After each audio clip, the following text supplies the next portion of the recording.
పూరాలోకల్ పహల్గామ్ ఘటన నేపథ్యంలో పాకిస్తాన్కు బుద్ధి చెప్పాలని భారత్ గట్టిగా నిర్ణయించుకుంది.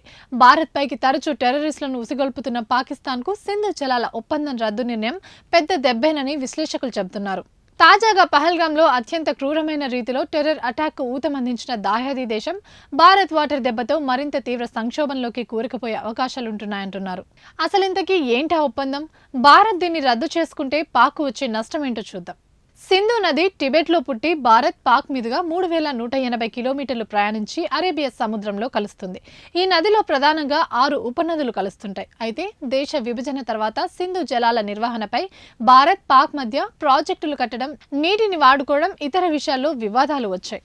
దీంతో 1960లో వరల్డ్ బ్యాంక్ మధ్యవర్తిత్వంతో అప్పటి భారత ప్రధాని జవహర్లాల్ నెహ్రూ, పాకిస్తాన్ ప్రెసిడెంట్ జనరల్ అయూబ్ ఖాన్ సింధు జలాల ఒప్పందంపై సంతకాలు చేశారు. ఈ ఒప్పందం ప్రకారం సింధు నది వ్యవస్థలో తూర్పు భాగంలోని రావి, బియాస్, సట్లెజ్ నదులను భారత్కు, పశ్చిమ బెంగాల్లోని ఇండస్, జులూం, చీనాబ్ నదులను పాకిస్తాన్కు కేటాయించారు. మొత్తంగా సింధు జలాల్లో దిగువన ఉన్న పాకిస్తాన్ 80% జలాలను వాడుకుంటుండగా పైన ఉన్న ఇండియా మాత్రం కేవలం 20% జలాలనే వాడుకునేలా ఒప్పందం కుదుర్చుకున్నారు. అంతేకాకుండా పశ్చిమ నదుల్లో ఇండియా హైడ్రో పవర్కు, తాగునీటికి మాత్రం పరిమితంగానే నీటిని వాడుకోవాలని, పాకిస్తాన్కు నీటిని అడ్డుకోవడం లేదా వరదలను సృష్టించడం వంటివి చేయరాదని ఒప్పందంలో పేర్కొన్నారు. సింధు జలాల ఒప్పందం రద్దయితే పైన ఉన్న భారత్ ఆ నదీ జలాలు పాక్కు వెళ్లకుండా ఆనకట్టులు వేసుకోవచ్చు లేదా భారత్లోని ఇతర ప్రాంతాలకు నీటిని మళ్లించుకోవచ్చు. ఇదే జరిగితే పాకిస్తాన్లోని పంజాబ్, సింధు, ప్రవాన్స్లు ఎడారిగా మారే ప్రమాదం ఉందని విశ్లేషకులు అంటున్నారు. కారణం పాకిస్తాన్లోని వ్యవసాయ భూముల్లో 80% భూములకు సింధు జలాలే కీలకం. కరాచీ, లాహోర్, ముల్తాన్ వంటి ప్రధాన నగరాలకు సింధు నది వ్యవస్థ నుంచే తాగునీరు సరఫరా అవుతుంది. అంతేకాకుండా తర్బేలా, మంగ్లా వంటి హైడ్రో పవర్ ప్లాంట్లు పాక్ కరెంట్ సప్లైలో కూడా కీలక పాత్ర పోషిస్తున్నాయి.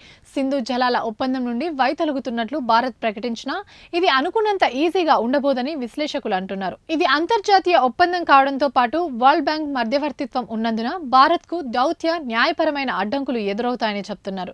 గత 6 దశాబ్దాల కాలంలో భారత్, పాక్ మధ్య 1965, 1971, 1991లో 3 యుద్ధాలు జరిగాయి. అనేకసార్లు సరిహద్దు ఘర్షణలు, సీమాంతర ఉగ్రవాద దాడులు వంటివి జరిగి తీవ్ర ఉద్రిక్త పరిస్థితులు తలెత్తినా ఇప్పటి వరకు 2 దేశాలు ఈ ఒప్పందానికి కట్టుబడుతూనే వస్తున్నాయి. దిగువన ఉన్న పాకిస్తాన్కు నీళ్లు వెళ్లకుండా అడ్డుకునేందుకు భారత్ ఎలాంటి అడ్డంకులు సృష్టించలేదు. గతంలో టెర్రర్ అటాక్స్ జరిగినప్పుడు సింధు జలాల ఒప్పందాన్ని పునఃసమీక్షిస్తామని భారత్ హెచ్చరికలతోనే సరిపెట్టుకుంది. కానీ తాజాగా పహల్గామ్ ఉగ్రదాడి తీవ్రత నేపథ్యంలో కేంద్ర ప్రభుత్వం పాకిస్తాన్కు గట్టిగా బుద్ధి చెప్పాలన్న ఉద్దేశంతో చరిత్రలోని తొలిసారిగా సింధు జలాల ఒప్పందాన్ని రద్దు చేసుకుంటున్నట్లు ప్రకటించి పాక్కు గట్టి షాక్ ఇచ్చింది. ఇవి ఇప్పటివరకు ఉన్న అప్డేట్స్. మరిన్ని అప్డేట్స్ కోసం చూస్తూనే ఉండండి పూరాలోకల్.